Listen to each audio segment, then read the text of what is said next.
அல்ஹம்துலில்லாஹ் அல்ஹம்துலில்லாஹி ரப்பில் ஆலமீன் வஸ்ஸலாத்து வஸ்ஸலாமு அலா ரசூலில் அமீன் நபீனா முஹம்மத் வ அலா ஆலிஹி வ ஸஹ்பிஹி அஜ்மஈன். அன்பார்ந்த சகோதரர்களே, அல்லாஹ்வுடைய பேரருளால் அவனுடைய கடமையை நிறைவேற்றிவிட்டு அவனுடைய வார்த்தைகளை செவியேற்பதற்காக நாம் எல்லாம் இங்கு அமர்ந்திருக்கிறோம். இஸ்லாத்தினுடைய தனித்துவம் என்ற தலைப்பில் இந்த தொடர் நிகழ்ச்சியில் பல்வேறு செய்திகளை நாம் வழங்க இருக்கிறோம். இஸ்லாமை நாம் ஆய்வு செய்து பார்த்தால் அது ஏனைய மதங்களிலிருந்து அதனுடைய கொள்கைகள், அதனுடைய கோட்பாடுகள், சட்டதிட்டங்கள், வழிகாட்டுதல்கள், அது கூறும் ஏவல் விலக்கல்கள், இவை அனைத்திலும் தனித்து விளங்குவதை நாம் பார்க்க முடிகிறது. உலகத்தில் உள்ள மதங்கள் அனைத்தும் கடவுளை பற்றி பேசுகின்றன. கடவுளை பற்றி பேசாத மதங்கள் இருக்க முடியாது. ஆனால் இஸ்லாம் இந்த கடவுளை பற்றி எப்படி சொல்கிறது, கடவுளை எப்படி அறிமுகம் செய்கிறது என்பதை நாம் பார்த்தால் ஏனைய மதங்களிலிருந்து இஸ்லாம் கடவுளை அறிமுகப்படுத்தக்கூடிய விஷயத்தில், கடவுளை சொல்லக்கூடிய விஷயத்தில் தனித்து விளங்குவதை நாம் பார்க்க முடிகிறது. சில மதங்களிலே கடவுளுக்கென்று எந்த ஒரு இலக்கணமும் கிடையாது.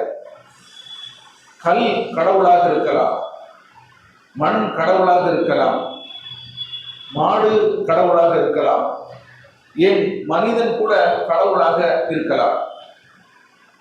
இப்படி கடவுளுக்கு என்று எந்த ஒரு இலக்கணமும் கிடையாது. யாரு வேண்டுமானாலும் எது வேண்டுமானாலும் கடவுளாக வைத்து கும்பிட்டுக் கொள்ளலாம். ஆனால் இஸ்லாம் எப்படி சொல்கிறது? நாம் வணங்கக்கூடிய கடவுள் நம்மை போன்று இருக்கக்கூடாது என்று இஸ்லாம் சொல்கிறது. இஸ்லாம் கடவுளுக்கு சொல்லும் இலக்கணம் இதுதான்.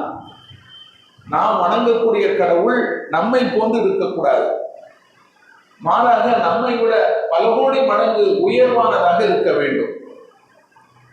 மனிதனுக்கு இருக்கக்கூடிய பலவீனங்கள் எதுவும் கடவுளுக்கு இருக்கக்கூடாது என்று இஸ்லாம் சொல்கிறது.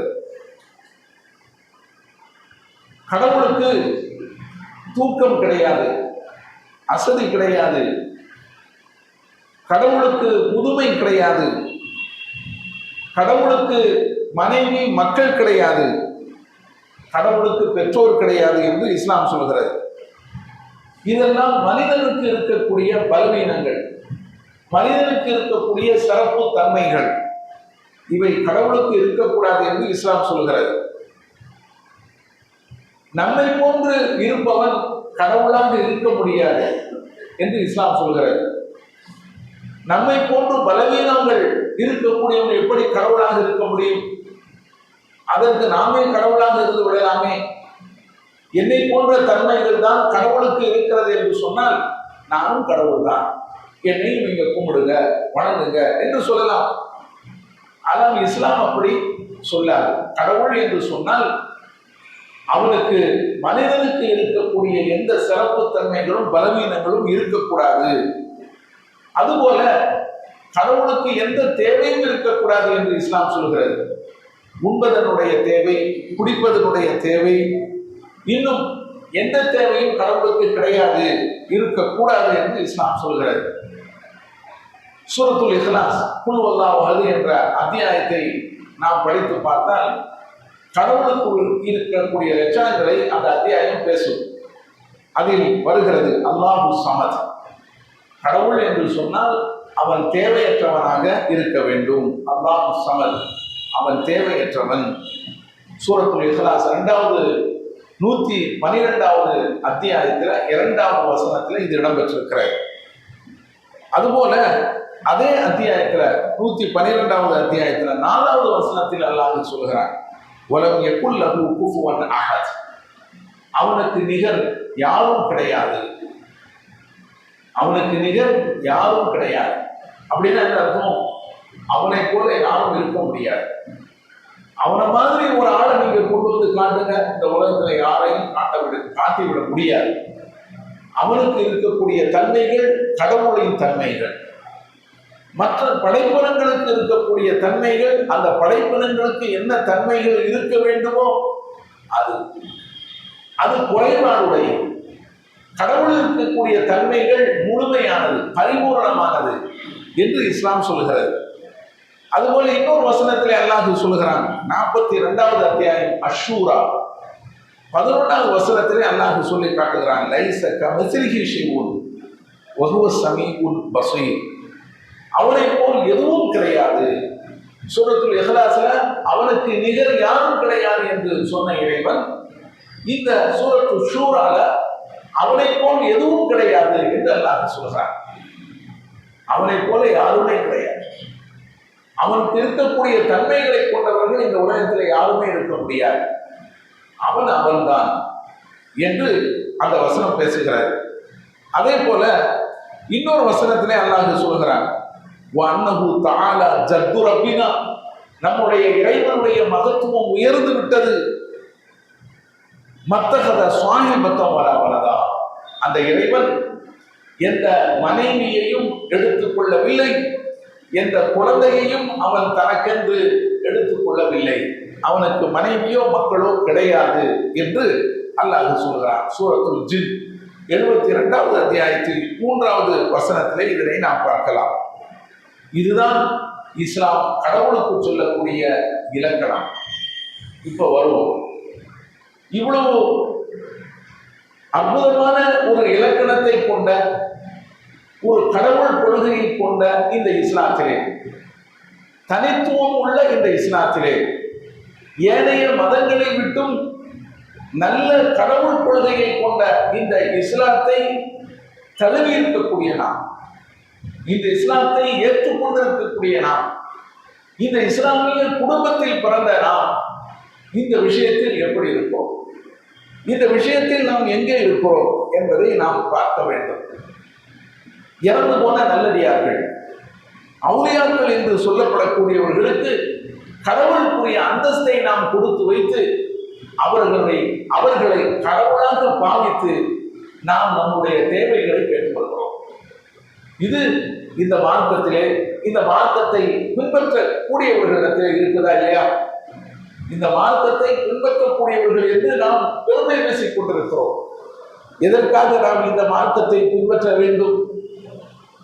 ஏனைய மதங்கள், எத்தனையோ மதங்கள் இருக்கின்றன, அங்க போய் சேர்ந்துடலாம?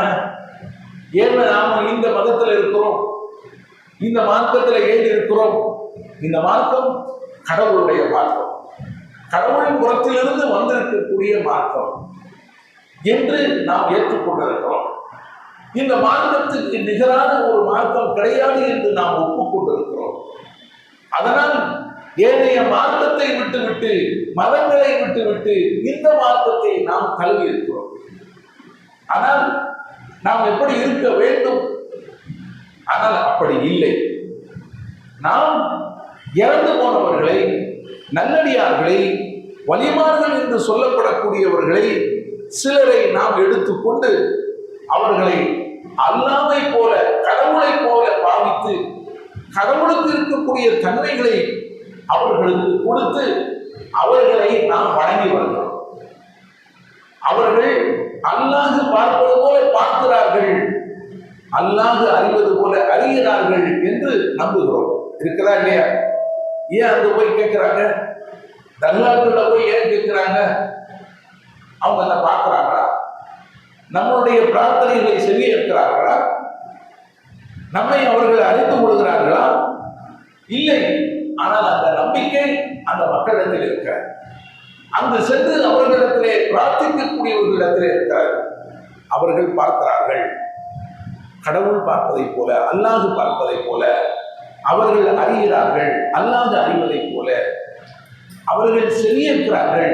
அல்லாஹ் செவியேற்பதைப் போல அவர்களிடத்தில் இந்த உலகத்தினுடைய ஹசானா கருவூலம் இருக்கிறது. அல்லாஹ்விடத்தில் இருப்பது போல அல்லாஹ் எப்படி இந்த உலகத்திலே பங்கு வைத்து கொடுக்கிறானோ அதுபோல இவர்கள் பங்கு வைத்து கொடுக்கிறார்கள். இவர்களிடத்தில் நாம் கேட்டு வாங்கி பெறலாம் என்ற நம்பிக்கையிலே செயல்படுகிறார்கள். இது மிக மோசமான ஒன்று. இது அல்லாஹ்வுக்கு இணை கற்பிக்கக்கூடிய மிகப்பெரிய ஒரு குற்றம், ஒரு பாவம். இந்த பாவத்தை முஸ்லிம்கள் செய்யக்கூடாது. அல்லாஹ் சொல்கிறாங்க. ஜுபைர் பின் முத்தீம் ரலியல்லாஹு அன்ஹு அவர்கள், அதை பற்றி நம்ம பேசுவோம். ஜுபைர் பின் முத்தீம் இவர் இஸ்லாத்தை ஏற்காத ஒரு தோழர். நபிகள் நாயகம் ஸல்லல்லாஹு அலைஹி வஸல்லம் அவர்கள் ஒரு நாள் மக்ரிப் தொழுகையில தூர் என்ற அத்தியாயத்தை ஓதுகிறார்கள்.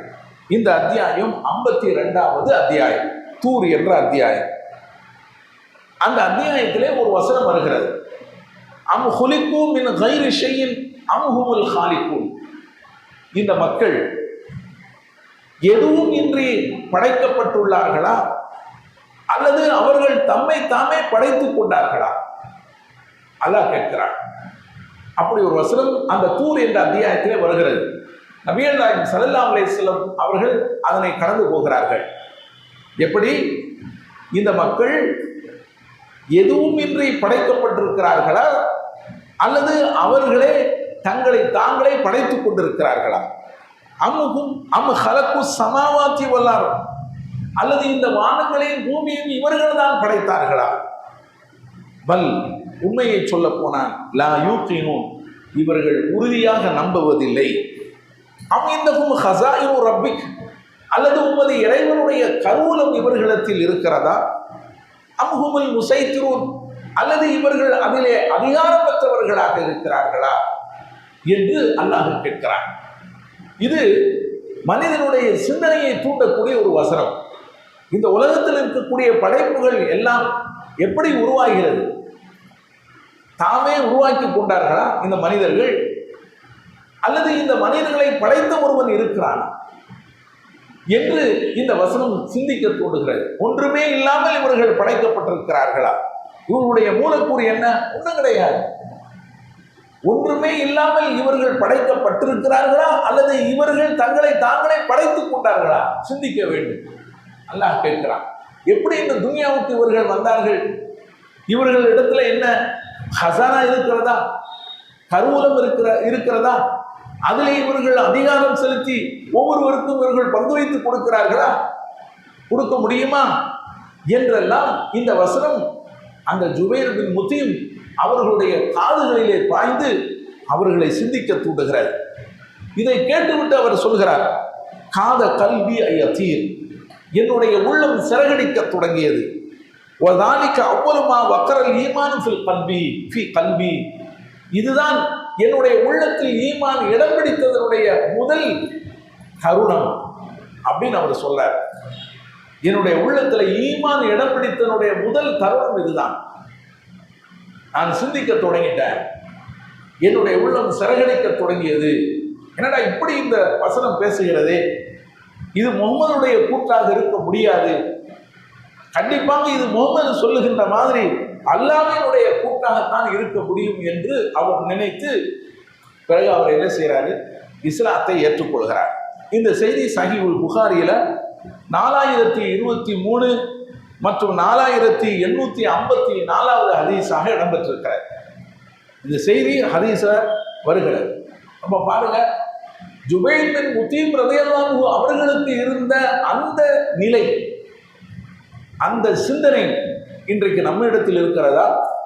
அவர் இஸ்லாத்தை ஏற்காமல் இருந்திருக்கிறார். நாம இஸ்லாத்தை ஏற்றுக்கொண்டு அங்க போய் கிடக்கிறோம். எங்க?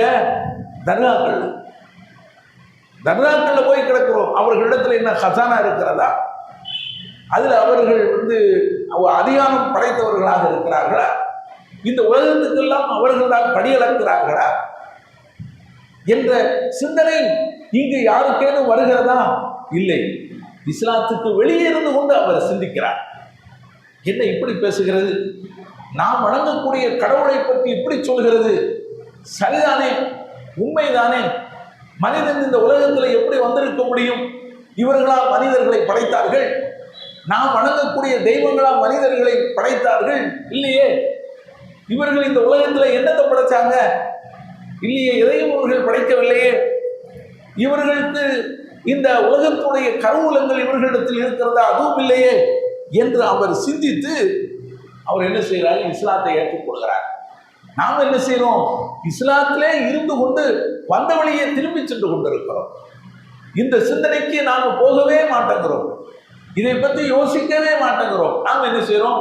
அங்க போய் கிடக்கிறோம், தர்கால போய் கிடக்கிறோம். அல்லாஹ் சொல்கிறான், வல்லதீன ததுஊன மின் தூனிஹி மா யம்லிகூன மின் கித்மீர். நீங்கள் அல்லாஹ்வை விட்டு யாரை அழைத்து பிரார்த்திக்கிறீர்களோ அவர்கள் அணு அளவும் அதிகாரம் பெற்றவர்கள் கிடையாது. அவர்களுக்கு கொஞ்சமும் அதிகாரம் இந்த உலகத்தில் கிடையாது. அவர்களுக்கு என்ன அதிகாரம் இருக்கிறது? பார்ப்பதற்காவது அதிகாரம் இருக்கிறதா? கேட்பதற்கு அதிகாரம் இருக்கிறதா? விளங்குவதற்கு அதிகாரம் இருக்கிறதா? அவர்கள் செத்து போனவர்கள். அவர்களுக்கு எந்த அதிகாரமும் இல்லை என்று அல்லாஹ் சொல்கிறான். சூரத்து ஃபாத்திர் 35வது அத்தியாயத்தில் 13வது வசனத்திலே சொல்கிறார்.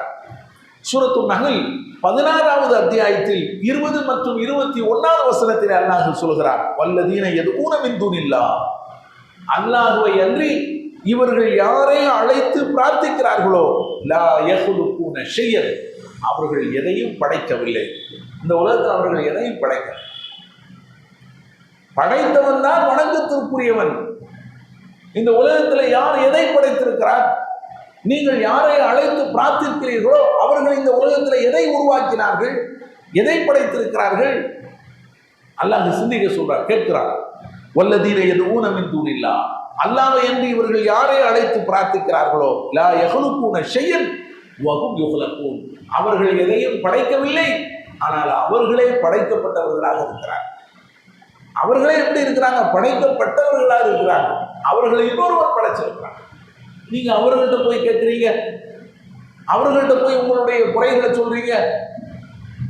அவர்களே படைக்கப்பட்டவர்களாக இருக்கிறார்கள். அம்வாத்தும், அவர்கள் செத்து போனவர்கள், கைரு அஹ்யா, உயிருடன் இல்லை. அவர்கள் இறந்து போனவர்கள். இறந்து போனவர்கள் என்று சும்மா அல்லாஹ் சொல்கிறான் என்று நினைத்து விடக்கூடாது என்பதற்காக கைரு அஹ்யா, கொஞ்சம் உரைக்கணும் என்பதற்காக சொல்றான். உயிருடன் இல்லாதவர்கள்.